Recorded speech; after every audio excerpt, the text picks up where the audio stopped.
Puji Tuhan, segala puji, segala hormat hanya bagi Dia. Dia layak untuk ditinggikan, diagungkan. Dialah Allah sesembahan kita, Allah Abraham, Ishak, Yakub. Puji Tuhan. Salam, salam sejahtera, salam dan bahagia bagi kita sekaliannya. Saya juga tidak lupa menyapa anak-anak Tuhan, umat Tuhan yang sedang mengikuti pemberitaan firman Tuhan, terkhusus pemuda remaja, dimanapun Anda berada, baik di dalam maupun luar negeri. Puji Tuhan, segera kita menyambut studi Yusuf sebagai firman penggembalaan untuk ibadah pemuda remaja. Puji Tuhan, kita mohonkan kemurahan Tuhan, supaya kiranya Tuhan membukakan firman-Nya bagi kita malam ini, sehingga ibadah ini tidak menjadi percuma. Segera kita sambut studi Yusuf sebagai firman penggembalaan untuk ibadah pemuda remaja dari Kejadian pasal 41 ayat 34. Kejadian 41 ayat 34. Puji Tuhan, demikian firman Tuhan. Baiklah juga tuanku Firaun berbuat begini, yakni menempatkan penilik-penilik atas negeri ini, dan dalam ke-7 tahun kelimpahan itu memungut 1/5 dari hasil tanah Mesir. Puji Tuhan. Yusuf, di sini kita melihat Yusuf mengangkat penilik-penilik dan menempatkan di tiap-tiap posnya atas seluruh negeri Mesir. Amin. Adapun tugas penilik ialah dalam 7 tahun kelimpahan tersebut akan memungut 1/5 dari hasil tanah Mesir. Adapun tugas penilik-penilik tersebut ialah dalam 7 tahun kelimpahan itu akan memungut 1/5 dari hasil tanah Mesir. Puji Tuhan. Penilik-penilik menunjuk seorang pemimpin sidang jemaat, itu menunjuk gembala sidang atau pemimpin sidang jemaat yang bertanggung jawab di dalam hal menggembalakan sidang jemaat, yang bertanggung jawab di dalam hal menggembalakan sidang jemaat. Amin. Mengapa penilik harus bertanggung jawab? Karena sidang jemaat telah ditebus oleh darah anak domba, sesuai dengan Kisah Rasul pasal 20 ayat 28. Mengapa penilik atau gembala sidang harus bertanggung jawab? Jawabnya adalah karena sidang jemaat telah ditebus oleh darah anak domba, sesuai dengan Kisah Rasul 20 ayat 28. Amin. Puji Tuhan. Haleluya. Kemudian pendeknya, penilik harus memungut 1/5 dari hasil tanah itu. Puji Tuhan. Penilik harus memungut 1/5 dari hasil tanah itu. Puji Tuhan. Pendeknya, penilik harus memungut 1/5 dari hasil tanah di Mesir. 1/5 sama dengan 2/10. 1/5 sama dengan 2/10 dalam bentuk pecahan. 2/10 dalam bentuk pecahan sama dengan 0,2 dalam bentuk desimal. Jadi 1/5 itu sama dengan 2/10 kalau dalam bentuk pecahannya. Amin. Saya sengaja menyebut itu supaya kita mengerti. Kemudian 1/5 juga sama dengan 0,2. 0,2 dalam bentuk desimal, dalam bentuk persepuluhan desimal. Amin. Persepuluhan. Jadi 0,2 dalam bentuk desimal. Puji Tuhan. Singkatnya 1/5 sama dengan 2/10. Begitu ya. Berbicara tentang 2/10 tentu saja mengingatkan kita dengan meja roti sajian.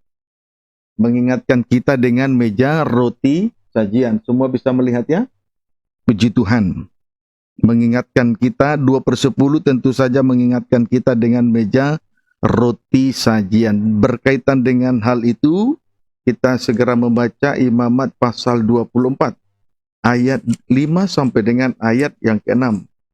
Imamat 24 ayat 5 sampai dengan ayat 6, demikian firman Tuhan. Judulnya roti sajian. Ayat 5. Engkau harus mengambil tepung yang terbaik dan membakar 12 roti bundar daripadanya. Setiap roti bundar harus dibuat dari 2/10 eva, dibuat dari 2 2/10 eva. Ayat 6, engkau harus mengaturnya menjadi 2 susun, 6 buah sesusun di atas meja dari emas murni itu. Puji Tuhan. Tulis saja, 12 ketul roti bundar diatur menjadi 2 tumpuk atau 2 susun. Diatur menjadi 2 tumpuk. Masing-masing terdiri dari 6 ketul roti tiap tumpuknya. Masing-masing terdiri dari 6 ketul roti bundar tiap-tiap tumpuknya. Amin, saudaraku. Puji Tuhan. Kemudian, saudara, setiap 1 ketul roti bundar harus dibuat dari 2/10 eva. Kemudian setiap 1 ketul roti bundar harus dibuat dari 2/10 eva. Semuanya itu harus diatur di atas meja dari emas murni di hadapan Tuhan. Amin, saudaraku. Haleluya. Semuanya itu harus diatur di atas meja dari emas murni di hadapan Tuhan. Kiranya hal itu nyata dalam kehidupan kita masing-masing. Amin. Segala puji dan segala hormat hanya bagi Dia yang telah memberikan pengajaran tabernakel bagi kita sekaliannya, sehingga lewat pengajaran tabernakel ini dengan mudah bagi kita untuk mengerti tentang segala sesuatu. Dengan mudah bagi kita untuk mengerti tentang rahasia dari kerajaan surga. Amin, saudaraku. Haleluya. Singkatnya, saudara, meja roti sajian terdiri dari 2 bagian. Meja roti sajian terdiri dari 2 bagian. Tampilkan. Terdiri dari 2 bagian. 1, 2 tumpuk roti. Ya, 2 tumpuk roti masing-masing terdiri dari 6 ketul roti bundar. 1, 2 tumpuk roti menunjuk firman Allah yang ditulis di dalam kitab suci. Puji Tuhan. Menunjuk firman Allah yang ditulis dalam kitab suci, baik dalam perjanjian lama maupun dalam perjanjian baru, yang seluruhnya berjumlah 66 kitab. Dimulai dari kitab Kejadian sampai diakhiri dengan kitab Wahyu. Amin. Puji Tuhan. Strip pertama, perjanjian lama, disebut juga dengan kitab para nabi. Adapun tugas nabi ialah bernubuat atau menyingkapkan segala yang terselubung. Pendeknya, terhubung langsung dengan batin manusia. Amin, saudaraku. Terhubung langsung dengan batin manusia. Berarti kalau nabi bernubuat, dia akan menyingkapkan segala rahasia yang terkandung di dalam hati manusia. Sama dengan dosa dibongkar dengan tuntas. Tuntas. Amin, saudaraku. Tidak ada yang tersembunyi di hadapan Tuhan. Begitu Tuhan menyingkapkan segala kenajisan dari perempuan Samaria, maka perempuan Samaria segera saja berkata, Tuhan, nyatalah sekarang bagiku, engkau adalah seorang nabi. Amin. Puji Tuhan. Kemudian strip yang kedua, perjanjian baru, diwakili oleh para rasul. Perjanjian baru diwakili oleh para rasul. Pendeknya, rasul-rasul terhubung langsung dengan wahyu. Pendeknya, rasul-rasul terhubung langsung dengan wahyu. Berarti ungkapan Tuhan tentang rahasia kerajaan surga dinyatakan bagi kita lewat rasul-rasul. Sebagaimana Rasul Paulus telah memperlihatkan suasana kerajaan surga, kemudian suasana kerajaan surga itu diliputi penyembahan, sesuai dengan 2 Korintus 12.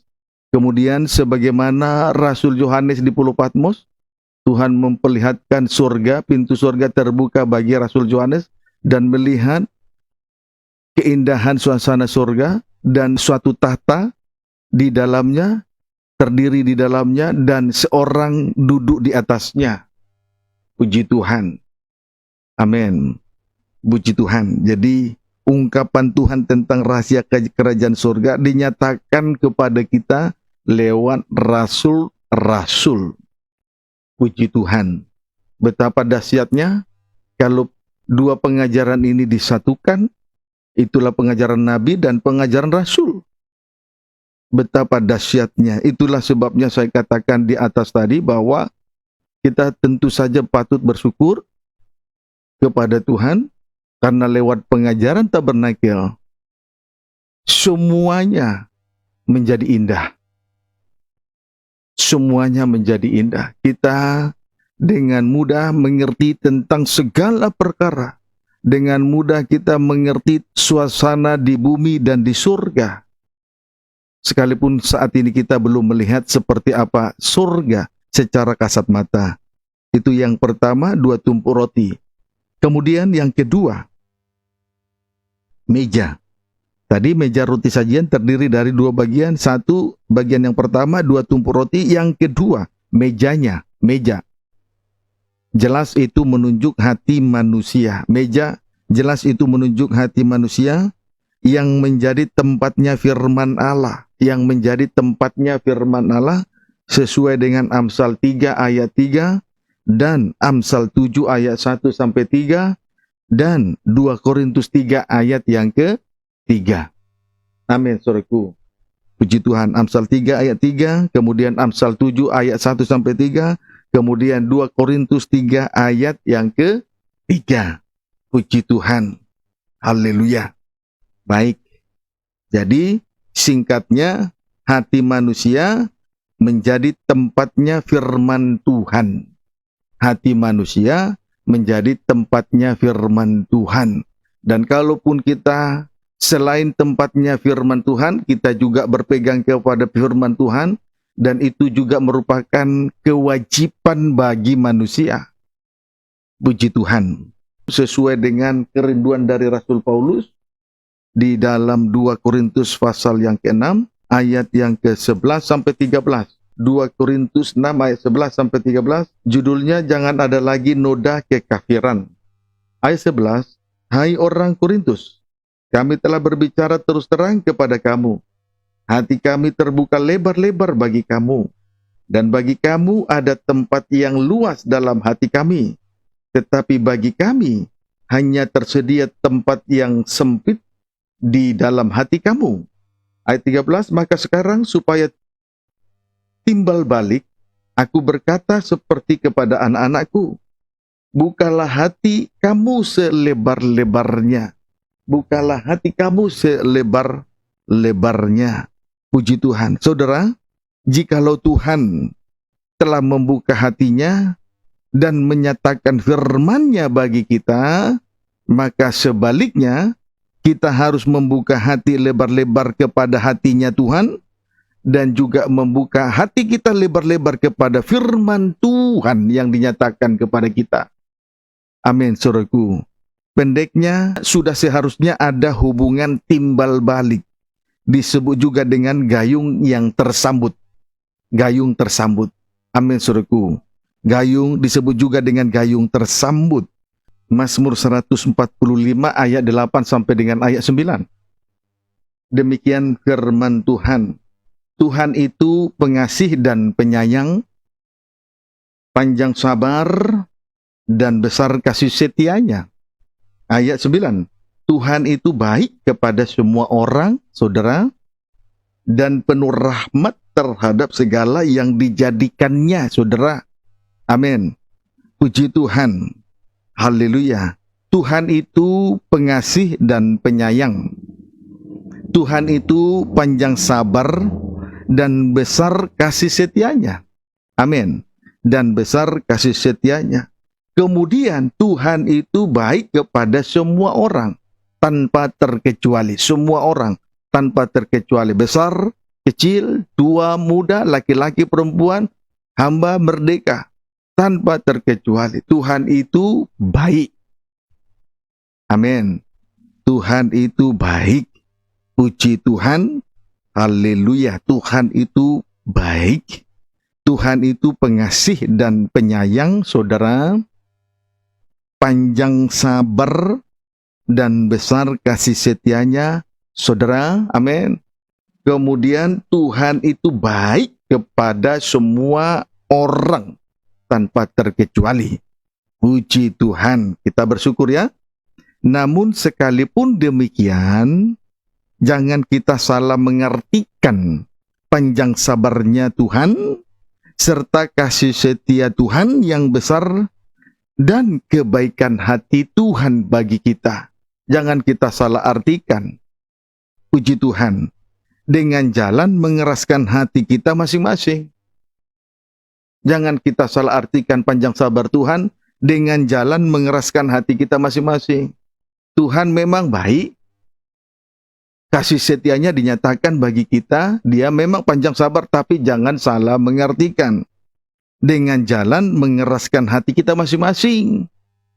Supaya firman itu betul-betul mendapat tempat di hati kita. Dengan lain kata, kita benar-benar menjadi roti sajian di hadapan Tuhan sesuai dengan harapan Tuhan bagi kita semua. Amin. Puji Tuhan. Tuhan menuntut dan mendambakan supaya kehidupan kita semua, kehidupan pemuda remaja, menjadi roti sajian di hadapan Tuhan. Sebab itu jangan kita mengeraskan hati, saudaraku. Jangan kita menyalahgunakan kebaikan hati Tuhan. Jangan kita menyalahgunakan panjang sabarnya Tuhan. Panjang sabar Tuhan sekali waktu nanti akan berhenti. Sebab itu jangan kita salah artikan. Puji Tuhan. Haleluya. Mazmur 95 ayat yang ke-6. Demikian firman Tuhan. Masuklah, marilah kita sujud menyembah, berlutut di hadapan Tuhan yang menjadikan kita. Masuklah berarti sudah berada di dalam. Di dalam, dengan kata lain, sujud menyembah, berlutut di hadapan Tuhan yang menjadikan kita semua. Amin, saudaraku. Puji Tuhan. Haleluya. Pendeknya, kehidupan rohani kita, kehidupan rohani pemuda remaja sudah berada di dalam penyembahan. Dengan lain kata, penyerahan diri sepenuh untuk taat kepada kehendak Allah. Sudah seharusnya seperti itu, saudara. Lalu ayat yang ke-7 sampai dengan ayat 11. Ayat 7 sampai dengan ayat 11. Janganlah keraskan hatimu seperti di Meriba, seperti pada hari di Masa, di padang gurun. Pada waktu nenek moyangmu mencobai aku, menguji aku, padahal mereka melihat perbuatanku. 40 tahun aku jemu kepada angkatan itu. Maka kataku, mereka suatu bangsa yang sesat hati, dan mereka itu tidak mengenal jalanku. Sebab itu aku bersumpah dalam murkaku, mereka takkan masuk ke tempat perhentianku. Jadi sudah sangat jelas sekali bahwa panjang sabarnya Tuhan dan kasih setia Tuhan yang besar satu kali berhenti, satu kali akan berhenti untuk mengajar dan mendidik kehidupan setiap orang termasuk pemuda remaja. Satu kali akan berhenti. Kiranya dapat dipahami dengan baik. Ingat, umat Israel tidak dapat masuk ke tanah perjanjian sebab mereka mengeraskan hati, saudara. Amin, saudaraku. Sebab itu jangan kita mengeraskan hati. Tuhan jemu dengan sikap mereka. Sementara mereka dituntun dalam perjalanan bangsa Israel di padang gurun selama 40 tahun. Tapi Tuhan jemu dengan perjalanan itu. Sebab mereka itu mengeraskan hati di hadapan Tuhan. Saudaraku, terhadap umat Israel, maka Tuhan berjanji bahwa umat Israel tidak dapat masuk ke tanah perjanjian. Sebab mereka mengeraskan hati. Tuhan berjanji mereka takkan masuk ke tempat perhentianku. Puji Tuhan. Jangan kita permainkan panjang sabarnya Tuhan, kemurahan hati Tuhan, dan kebaikan Tuhan dengan jalan mengeraskan hati.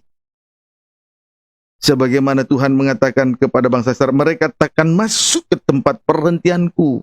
Apa artinya kita menjalankan ibadah ini, mengusahakan ibadah ini dengan segala jerih payah, dengan segala usaha, dengan segala pengorbanan, tetapi pada akhirnya takkan masuk ke hari perhentian. Suatu usaha dan kegiatan yang sia-sia. Puji Tuhan, kiranya dapat dipahami dengan baik. Tentu kita rindu untuk masuk ke tempat perhentian itu yang dijanjikan Tuhan, bukan? Puji Tuhan. Haleluya. Mari hal itu juga disampaikan oleh Rasul Paulus kepada jemaat di Korintus. 1 Korintus 10 ayat 6 dan 11. 1 Korintus 10 ayat 6 dan 11. Puji Tuhan, semuanya ini telah terjadi sebagai contoh bagi kita untuk memperingatkan kita supaya jangan kita menginginkan hal-hal yang jahat seperti yang telah mereka perbuat, seperti yang telah diperbuat oleh bangsa Israel. Ayat yang ke-11, semuanya ini telah menimpa mereka sebagai contoh dan dituliskan untuk menjadi peringatan bagi kita yang hidup pada waktu di mana zaman akhir telah tiba. Puji Tuhan, Rasul Paulus menuturkan secara rinci betapa kekerasan hati dari bangsa Israel, dan itu juga merupakan sebagai contoh, sebagai teladan untuk memperingatkan kita yang hidup di akhir zaman ini.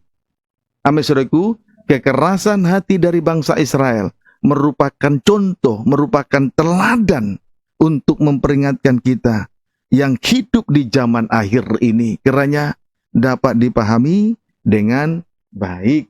Puji Tuhan. Haleluya. Jadi sekali lagi saya sampaikan dengan tandas, supaya kita semua menjadi roti sajian. Jangan kita keras hati. Amin, saudaraku. Jangan kita keras hati. Puji Tuhan. Mazmur 95 ayat yang ke-10. Kita kembali membaca Mazmur 95 ayat yang ke-10. 40 tahun aku jemu kepada angkatan itu. Maka kataku, mereka suatu bangsa yang sesat hati, dan mereka itu tidak mengenal jalanku. Singkatnya, saudaraku, orang yang keras hati sama dengan sesat hati. Disebut juga dengan sesat hati. Orang yang keras hati disebut juga dengan sesat hati. Dengan lain kata, tidak mengenal jalan Tuhan. Sesat itu berarti tidak mengenal jalan Tuhan. Kalau mengenal Tuhan, tidak mungkin sesat, tidak mungkin keras hati, tidak mungkin sesat. Itulah orang yang keras hati. Amin, saudaraku. Jadi orang yang keras hati sama artinya sesat hati. Dengan lain kata, tidak mengenal jalan Tuhan. Kalau orang mengenal Tuhan, pasti tidak sesat dalam langkah-langkah perjalanan yang dia tempuh. Dapat dipahami, saudaraku. Puji Tuhan. Haleluya. Kiranya dapat dipahami, ya. Sekarang praktek keras hati. Praktek keras hati. 1 Korintus 10. 1 Korintus 10 ayat yang ke-6 sampai dengan ayat 11. Praktek keras hati. 1 Korintus 10 ayat 6 sampai dengan ayat yang ke-11. Demikian firman Tuhan. Semuanya ini telah menjadi sebagai contoh bagi kita untuk memperingatkan kita supaya jangan kita menginginkan hal-hal yang jahat seperti yang telah mereka perbuat. Ayat 7, supaya jangan kita menjadi penyembah-penyembah berhala sama seperti beberapa orang dari mereka. Seperti ada tertulis, maka duduklah bangsa itu untuk makan dan minum. Kemudian bangunlah mereka dan bersuka cita. Ayat 8, janganlah kita melakukan percabulan, seperti yang dilakukan oleh beberapa orang dari mereka, sehingga pada satu hari telah tewas 23.000 orang.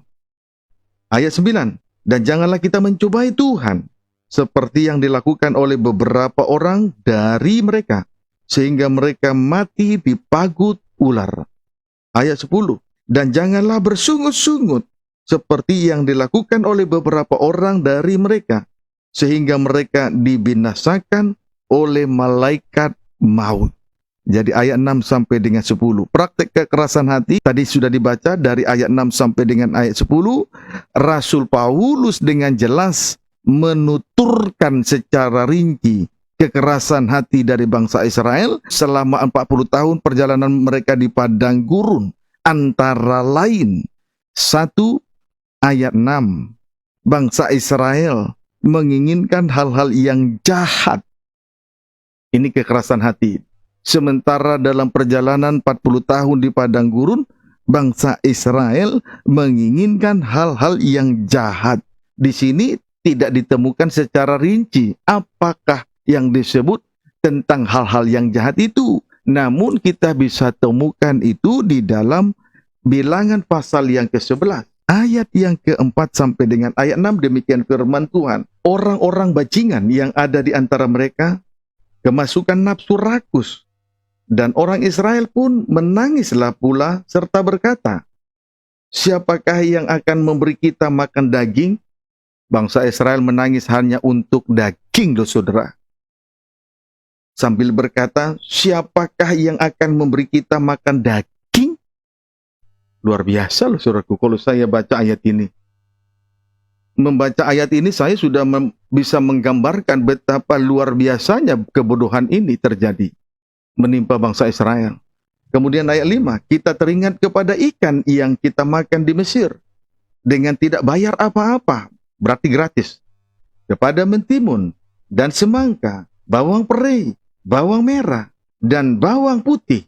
Tetapi sekarang kita kurus kering, tidak ada sesuatu apapun, kecuali mana ini saja yang kita lihat. Puji Tuhan. Haleluya. Singkatnya, bangsa Israel mengharapkan daging dengan serta keinginan-keinginannya yang jahat untuk dinikmati dan untuk dimakan. Dan untuk hal ini, bangsa Israel pun menangislah pula serta berkata, siapakah yang akan memberikan kita makan daging? Jadi hanya untuk menikmati hawa nafsu dan keinginan daging yang tidak terwujud, mereka begitu nangis. Kan ini suatu perkara yang bodoh.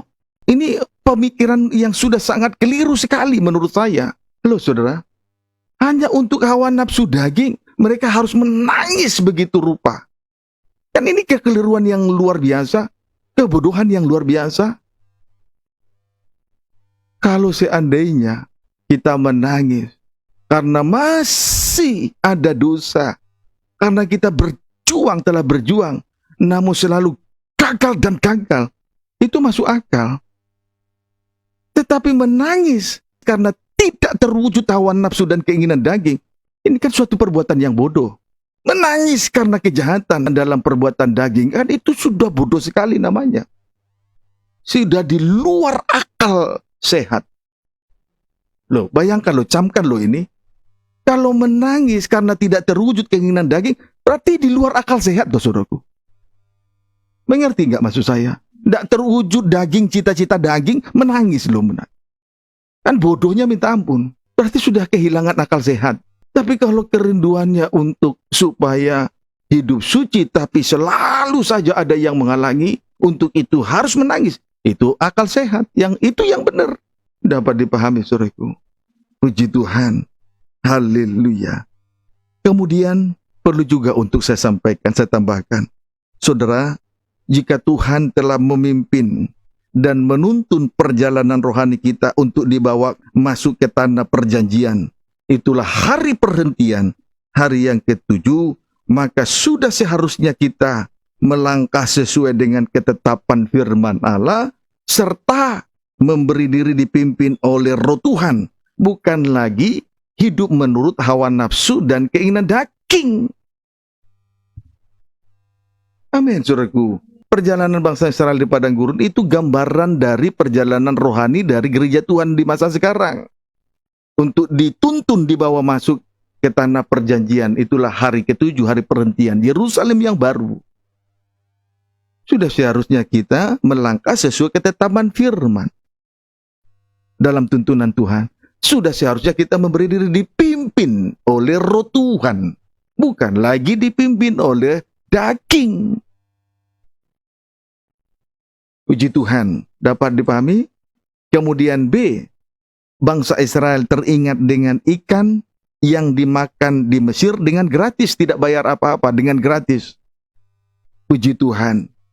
Saudaraku, arti rohaninya untuk kita sekarang adalah dipenuhkan oleh Roh Kudus, tetapi tidak mau bayar harga.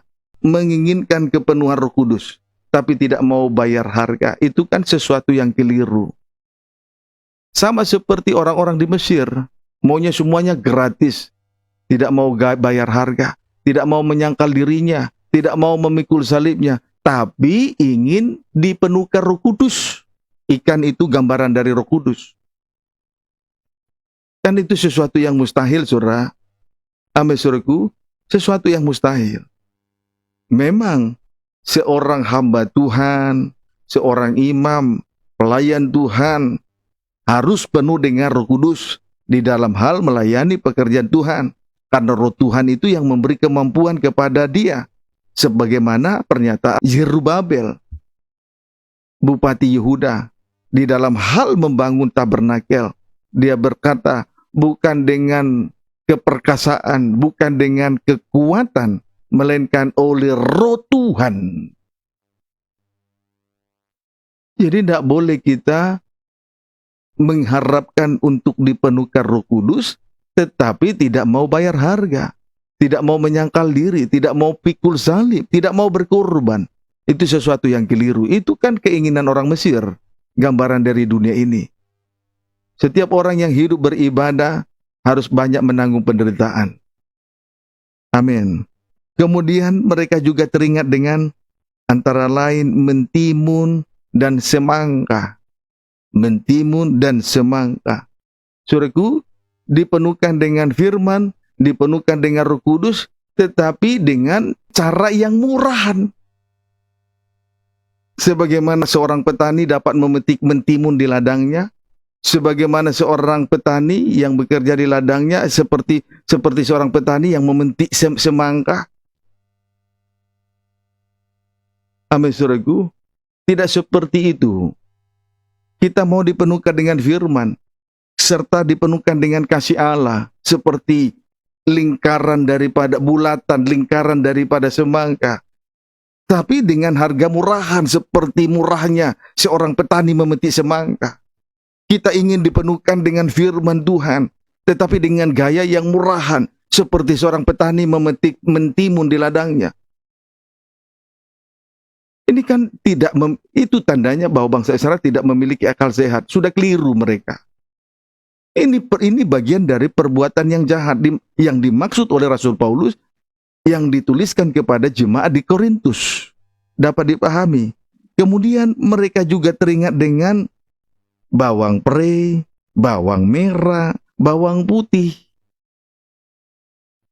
Bawang pre, bawang merah, bawang putih.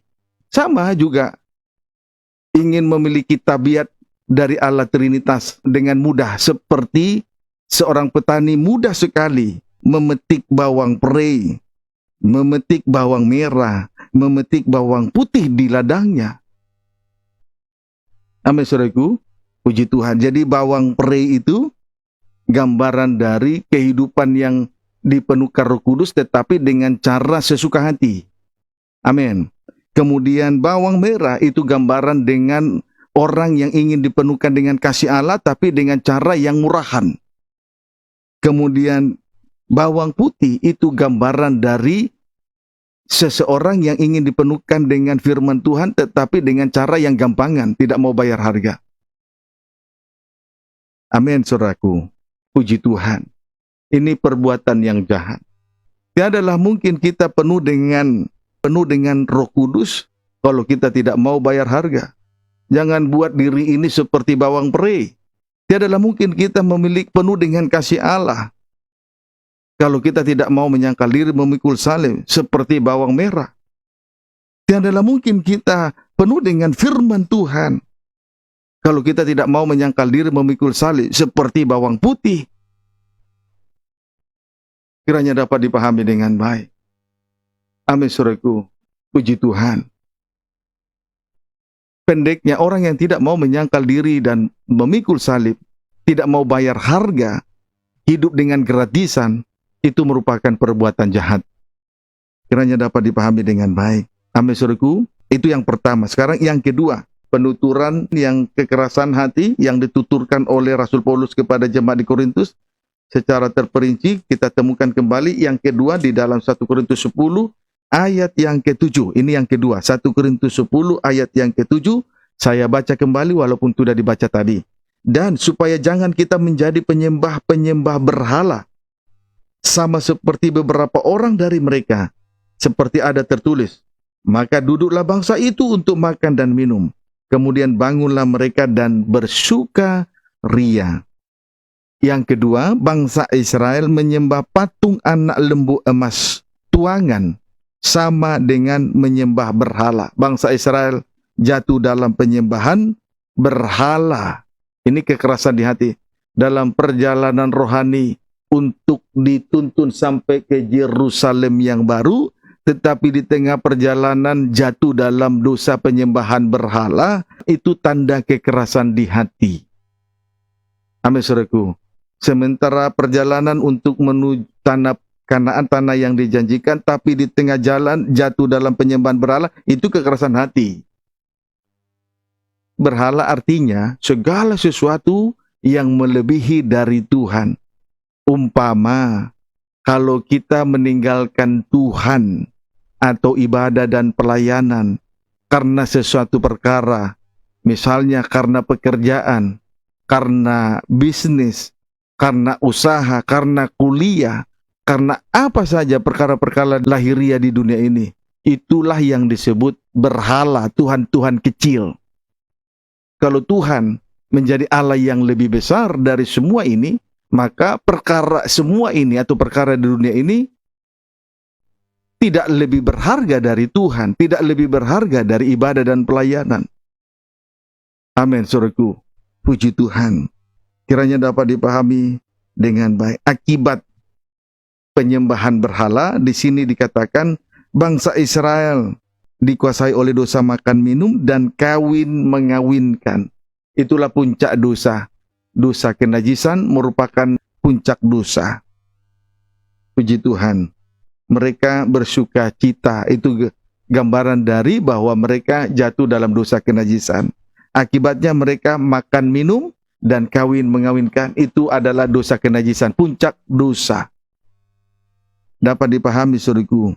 Puji Tuhan, tidak ada orang yang jatuh dalam penyembahan berhala tidak dikuasai dosa kenajisan. Kiranya dapat dipahami dengan baik. Lalu yang ketiga, 1 Korintus 10 ayat yang ke-8. Janganlah kita melakukan percabulan seperti yang dilakukan oleh beberapa orang dari mereka, sehingga pada satu hari telah tewas 23.000 orang. Haleluya. Bangsa Israel melakukan percabulan. Haleluya. Kekerasan hati bangsa Israel, praktek kekerasan hati yang ketiga dari bangsa Israel ialah melakukan percabulan. Lebih rinci kita bisa temukan di dalam Bilangan 25 ayat 1. Demikian firman Tuhan. Israel menyembah Baal Peor. Ayat 1.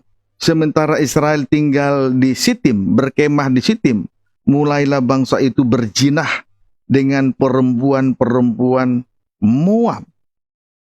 Puji Tuhan. Mulailah mereka berzina dengan perempuan-perempuan Moab. Akibatnya jumlah mereka yang ditewaskan adalah 23.000 orang. Jumlah mereka yang ditewaskan adalah 23.000 orang. Jadi akibat percabulan itu, jumlah mereka yang ditewaskan adalah 23.000 orang. Puji Tuhan. Jadi singkatnya, penyembahan berhala itu juga merupakan kekerasan di hati. Puji Tuhan. Haleluya. Mari kita menjunjung tinggi korban Kristus, mengutamakan Tuhan dari segala perkara, dari segala yang ada di atas muka bumi ini, supaya kita jangan jatuh dalam jangan jatuh dalam perzinahan. Puji Tuhan. Haleluya. Yang keempat, 1 Korintus 10 ayat 9.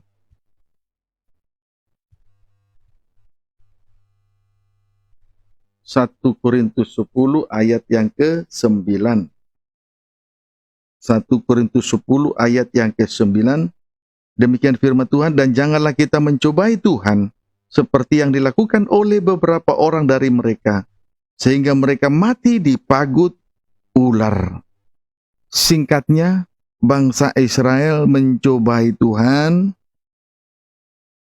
Puji Tuhan. Dalam mencobai Tuhan, mereka mengharapkan roti dan air. Akibatnya mereka mati di pagut ular tedung. Puji Tuhan. Haleluya. Mereka mencobai Tuhan. Bangsa Israel mencobai Tuhan. Bolehlah kita baca bilangan 21 ya. Semuanya ada di dalam bilangan 21 ayat yang ke-5. Saya membaca mulai dari ayat 4. Ular tembaga. Judulnya ular tembaga. Ayat 4.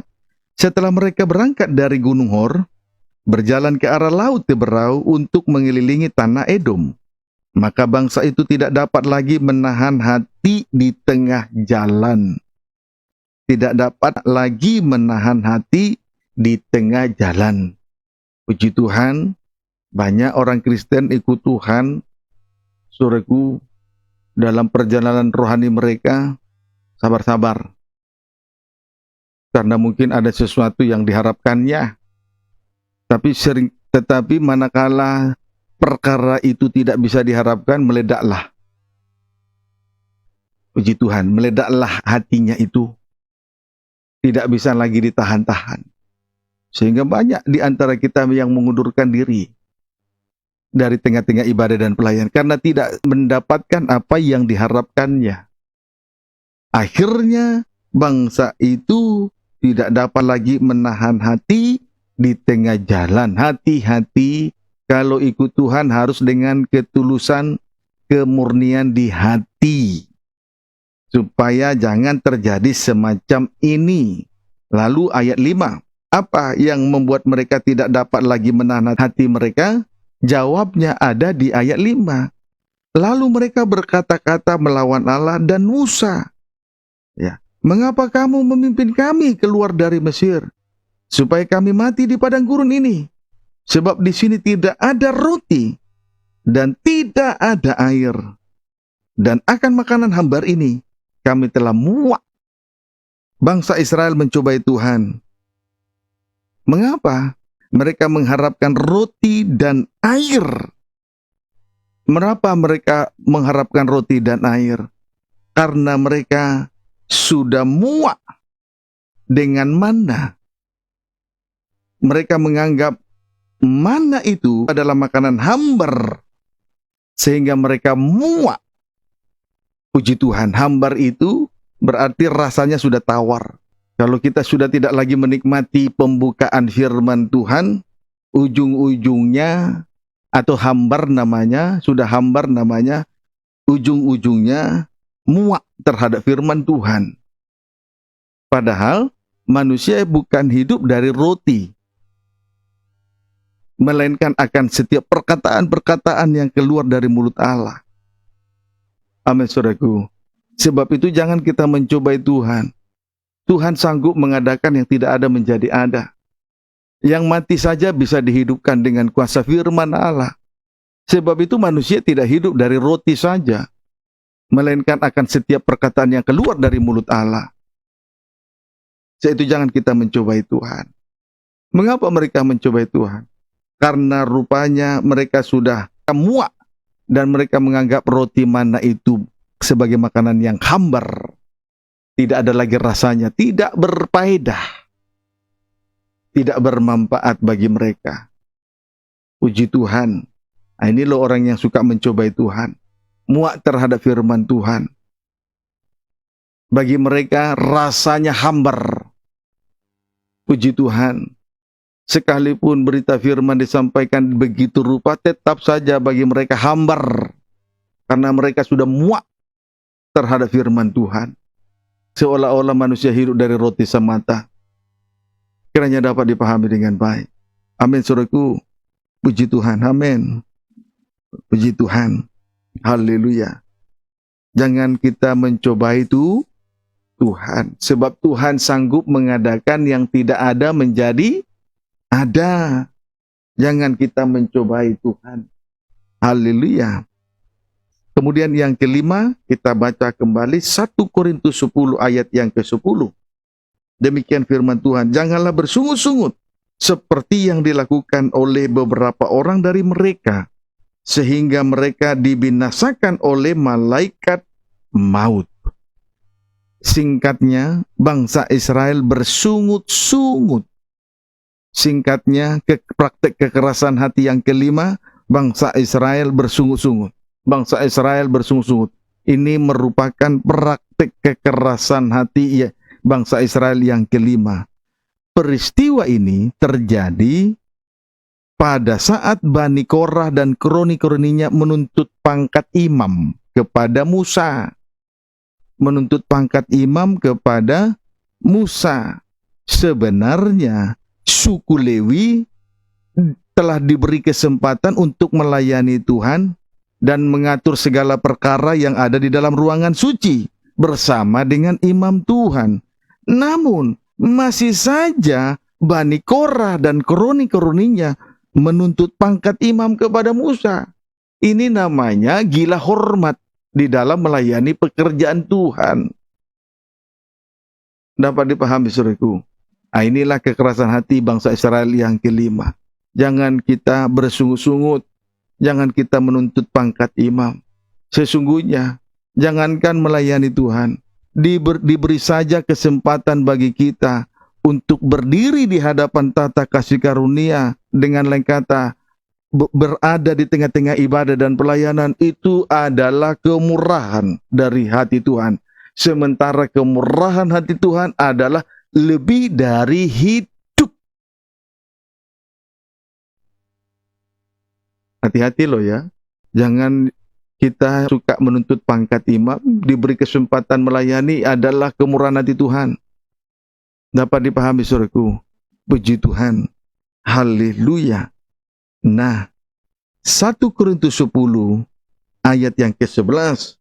Demikian firman Tuhan. Semuanya ini telah menimpa mereka sebagai contoh dan dituliskan untuk menjadi peringatan bagi kita yang hidup pada waktu di mana zaman akhir telah tiba. Puji Tuhan. Rasul Paulus menuliskan hal perkara ini lalu disampaikan, menuturkannya secara rinci. Saudaraku, merupakan peringatan bagi kita yang hidup di akhir zaman ini. Artinya, supaya kita jangan turut mengeraskan hati dalam perjalanan rohani kita menuju Yerusalem baru. Hari ke-7, hari perhentian yang dijanjikan oleh Tuhan Allah kepada kita. Amin, saudaraku. Puji Tuhan. Haleluya. Singkatnya, manusia telah terpisah jauh dari Tuhan akibat kekerasan hati, dosa, dan kekerasan hati manusia. Amin, saudaraku. Tadi, sesat di jalan. Orang yang keras hati disebut juga sesat di jalan.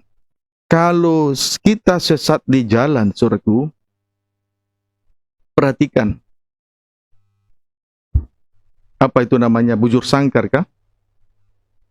Dari titik nol ini salah sedikit saja, tetapi tidak segera bertobat kembali ke titik nol, merendahkan diri di hadapan Tuhan, kesalahan yang sedikit ini, kalau dia teruskan, itu kesesatan itu makin jauh dari Tuhan. Amin, saudaraku. Orang yang mengeraskan hati satu kali saja, satu langkah, Tapi kalau itu dilanjutkan, akan semakin terpisah, jauh dari Tuhan. Dapat dipahami saudaraku. Jangan kita sesat di jalan, jangan kita keras hati, supaya jangan terpisah jauh dari Tuhan. Singkatnya, manusia telah terpisah jauh dari Tuhan akibat dosa, akibat kekerasan di hati. Sebenarnya Tuhan sedang menuntun perjalanan rohani kita untuk dibawa ke tanah perjanjian, hari ke-7, hari perhentian. Seperti Tuhan menuntun perjalanan bangsa Israel di padang gurun selama 40 tahun. Tapi kenyataannya Tuhan jemu dengan tingkah laku mereka. Karena mereka ternyata keras hati. Akhirnya Tuhan berjanji tidak membiarkan mereka untuk masuk ke tanah perjanjian. Itu sebabnya di atas tadi, jauh di atas tadi saya sudah katakan, jangan kita mengeraskan hati. Amin saudaraku. Jangan kita mengeraskan hati. Keras hati sama dengan sesat di jalan. Satu saja terjadi kesesatan. Kalau kesesatan yang satu ini diteruskan, itu yang membuat kita terpisah jauh dari Tuhan. Kalau kita menyadari kita telah sesat satu kali, kembali ke titik nol. Kembali merendahkan diri, bertobat. Amin saudaraku. Puji Tuhan. Pengkhotbah 12 ayat 13. Sejauh ini bisa diikuti? Puji Tuhan. Pengkhotbah ini seluruhnya hanya ada 12 pasal. Seluruhnya hanya ada 12 pasal. Puji Tuhan. Maka kita akan melihat pasal yang terakhir, Pengkhotbah 12 ayat 13 terlebih dahulu. Akhir kata. Itu judulnya, akhir kata. Di ayat 13, akhir kata dari segala yang didengar ialah takutlah akan Allah dan berpeganglah pada perintah-perintahnya. Karena ini adalah kewajiban setiap orang. Puji Tuhan. Haleluya. Pesan terakhir dari kitab Pengkhotbah. Takutlah akan Allah. Puji Tuhan artinya jangan keras hati. Itu takutlah akan Allah, jangan keras hati. B. Berpeganglah kepada perintah Tuhan. Jangan dilepaskan. Amin. Jangan dilepaskan. Mengapa demikian? Karena hal tersebut merupakan kewajiban setiap orang. Puji Tuhan. Jadi, seharusnya itu sama seperti 12 ketur roti di atas meja. Puji Tuhan. Haleluya. Jadi, saudaraku, sudah seharusnya kita menjadi roti sajian. Sebab di sini dikatakan karena hal tersebut merupakan kewajiban setiap orang. Setiap anak Tuhan wajib untuk menjadi roti sajian. Sebab itu takutlah akan Tuhan, jangan keras hati. Amin. Ayat yang ke-14.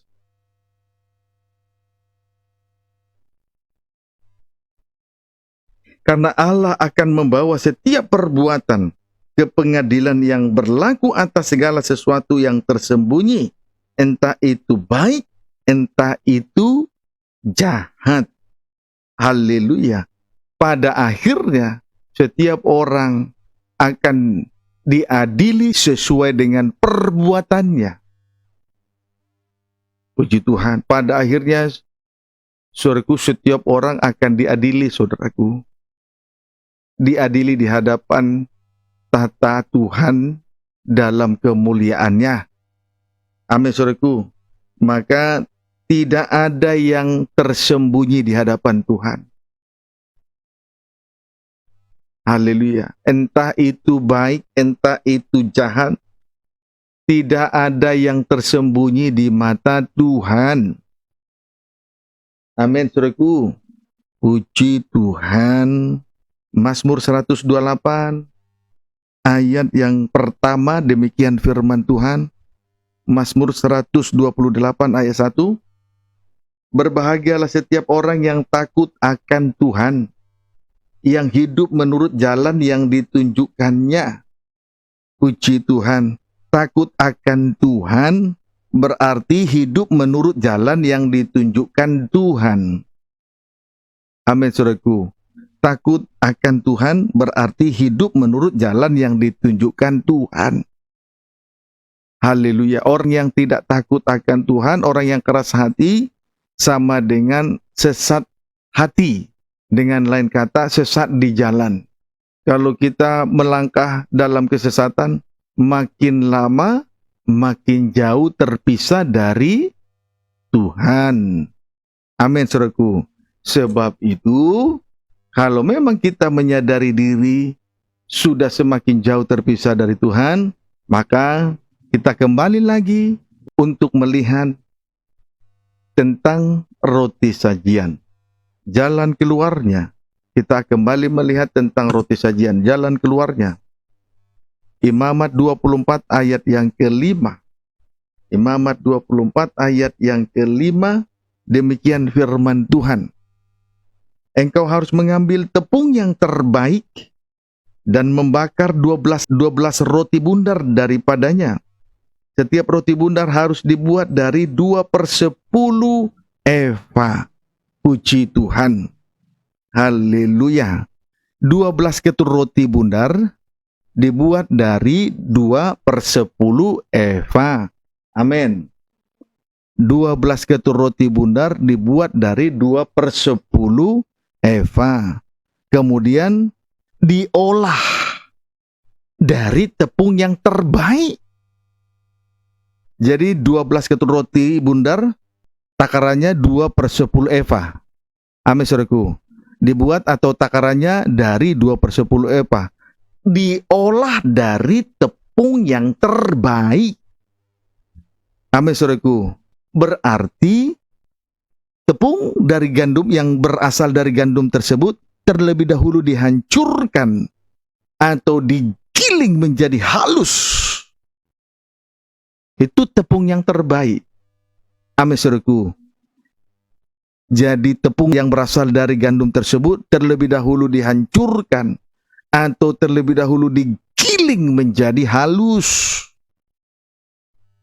Itu yang disebut tepung yang terbaik. Digiling terlebih dahulu, gandum itu digiling sampai halus. Itu namanya tepung yang terbaik. Kalau digiling sampai halus, berarti tidak berbentuk, hancur. Amin, saudaraku. Bentuk gandum tidak nampak. Kalau digiling sampai hancur, kalau digiling sampai halus, menjadi halus, berarti tidak berbentuk dan hancur. Tidak nampak lagi bentuk gandum. Hancur. Amin. Yesaya 53. Puji Tuhan, kalau kita menyadari diri sudah semakin jauh terpisah dari Tuhan, perhatikanlah, puji Tuhan, apa yang menjadi perintah Tuhan, yaitu membuat roti bundar dari tepung yang terbaik. Berarti, saudaraku, dihancurkan terlebih dahulu atau digiling menjadi halus, berarti tidak berbentuk, hancur sudah. Yesaya 53 ayat 2 sampai dengan ayat yang ketiga. Yesaya 53 ayat 2 sampai dengan ayat 3, demikian firman Tuhan. Sebagai taru ia tumbuh di hadapan Tuhan, dan sebagai tunas dari tanah kering. Ia tidak tampan dan semaraknya pun tidak ada, sehingga kita memandang dia, dan rupa pun tidak, sehingga kita menginginkannya. Ia dihina dan dihindari orang, seorang yang penuh kesengsaraan dan yang biasa menderita kesakitan. Ia sangat dihina sehingga orang menutup mukanya terhadap dia, dan bagi kita pun dia tidak masuk hitungan. Haleluya. Singkatnya, saudaraku, ia tidak tampan. dan semaraknya pun tidak ada. Ia dihina, dihindari orang, seorang yang penuh kesengsaraan dan yang biasa menderita kesakitan. Ia sangat dihina, sehingga orang menutup mukanya terhadap dia. Bagi kita pun dia tidak masuk hitungan. Berarti sudah digiling menjadi halus, karena sudah tidak berbentuk dan hancur. Amin, saudaraku. Puji Tuhan. Haleluya. Kiranya dapat dipahami, pendeknya, saudaraku, dalam penyerahan dirinya sampai melebur, bahkan sampai lumat jadi tepung yang terbaik. Dapat dipahami, saudaraku. Pendeknya, di dalam penyerahan dirinya sampai melebur, bahkan sampai lumat jadi tepung yang terbaik. Puji Tuhan, kiranya dapat dipahami dengan baik. Kemudian tepung yang terbaik dari gandum tersebut yang dihancurkan tadi, selain halus, digiling menjadi lembut. Amin, saudaraku. Puji Tuhan.